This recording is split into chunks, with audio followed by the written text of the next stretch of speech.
समय की बात है कि विष्णु भगवान का विवाह लक्ष्मी जी के साथ निश्चित हो गया। विवाह की तैयारी होने लगी। सभी देवताओं को निमंत्रण भेजे गए, परंतु गणेश जी को निमंत्रण नहीं दिया। कारण जो भी रहा हो, अब भगवान विष्णु की बारात जाने का समय आ गया। सभी देवता अपनी पत्नियों के साथ विवाह समारोह में आए। उन सब ने देखा कि गणेश जी कहीं दिखाई नहीं दे रहे हैं। तब वे आपस में चर्चा करने लगे कि क्या गणेश जी को नहीं न्योता है या स्वयं गणेश जी ही नहीं आए हैं। सभी को इस बात पर आश्चर्य होने लगा। तभी सबने विचार किया कि विष्णु भगवान से ही इसका कारण पूछा जाए। विष्णु भगवान से पूछने पर उन्होंने कहा कि हमने गणेश जी के पिता भोलेनाथ महादेव को न्योता भेजा है। यदि गणेश जी अपने पिता के साथ आना चाहते तो आ जाते। अलग से न्योता देने की कोई आवश्यकता भी नहीं थी। दूसरी बात यह है कि उनको 1.25 मन मूंग, 1.25 मन चावल, 1.25 मन घी और 1.25 मन लड्डू का भोजन दिन भर में चाहिए। यदि गणेश जी नहीं आएंगे तो कोई बात नहीं, दूसरे के घर जाकर इतना सारा खाना पीना अच्छा भी नहीं लगता। कर ही रहे थे कि किसी ने सुझाव दिया, यदि गणेश जी आ भी जाएं तो उनको द्वारपाल बनाकर बैठा देंगे कि आप घर का ध्यान रखना। आप तो चूहे पर बैठकर धीरे धीरे चलोगे तो बारात से बहुत पीछे रह जाओगे। यह सुझाव भी सबको पसंद आ गया तो विष्णु भगवान ने भी अपनी सहमति दे दी। होना क्या था कि इतने में गणेश जी वहां आ पहुँचे और उन्हें समझा बुझाकर घर की रखवाली करने बैठा दिया। बारात चल दी। तब नारद जी ने देखा कि गणेश जी तो दरवाजे पर ही बैठे हुए हैं, तो वे गणेश जी के पास गए और रुकने का कारण पूछा। गणेश जी कहने लगे कि विष्णु भगवान ने मेरा बहुत अपमान किया है। नारद जी ने कहा कि आप अपनी मूषक सेना को आगे भेज दें तो वह रास्ता खोद देगी, जिससे उनके वाहन धरती में धंस जाएंगे। तब आपको सम्मान पूर्वक बुलाना पड़ेगा। अब तो गणेश जी ने अपनी मूषक सेना जल्दी से आगे भेज दी और सेना ने जमीन पोली कर दी। जब बारात वहां से निकली तो रथों के पहिए धरती में धंस गए। लाख कोशिश करें परंतु पहिए नहीं निकले। सभी ने अपने अपने उपाय किए परंतु पहिए तो नहीं निकले, बल्कि जगह जगह से टूट गया। किसी की समझ नहीं आ रहा था कि अब क्या किया जाए।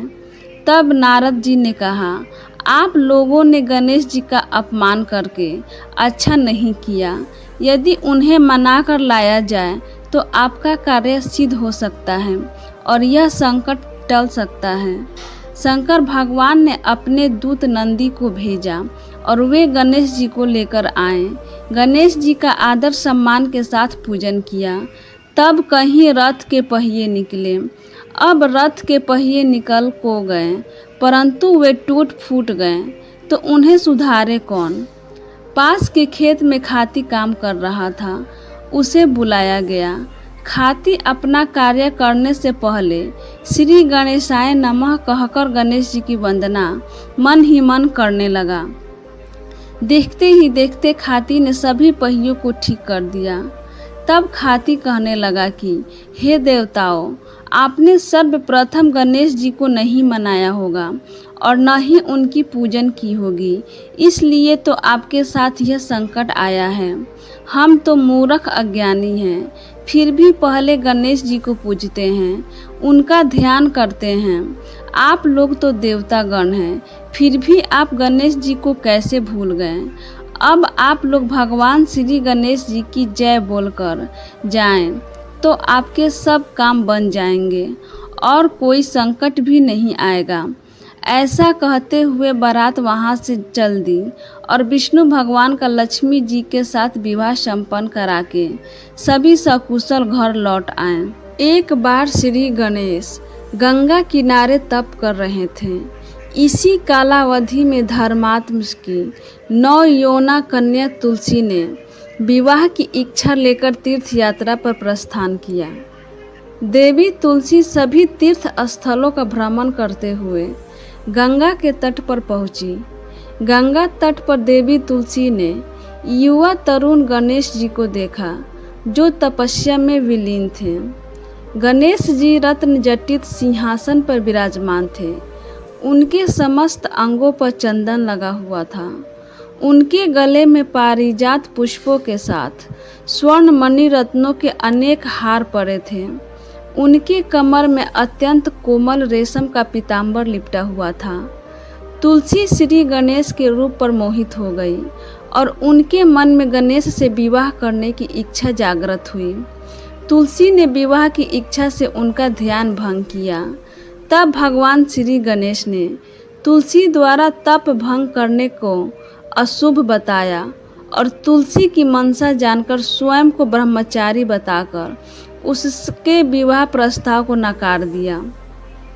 श्री गणेश द्वारा अपने विवाह प्रस्ताव को अस्वीकार कर देने से देवी तुलसी बहुत दुखी हुई और आवेश में आकर उन्होंने श्री गणेश के 2 विवाह होने का श्राप दे दिया। इस पर श्री गणेश ने भी तुलसी को श्राप दे दिया कि तुम्हारा विवाह एक असुर से होगा। एक राक्षस की पत्नी होने का श्राप सुनकर तुलसी ने श्री गणेश से माफ़ी मांगी। तब श्री गणेश ने तुलसी से कहा कि तुम्हारा विवाह शंखचूड़ राक्षस से होगा, किंतु फिर तुम भगवान विष्णु और श्री कृष्ण को प्रिय होने के साथ ही कलयुग में जगत के लिए जीवन और मोक्ष देने वाली होगी।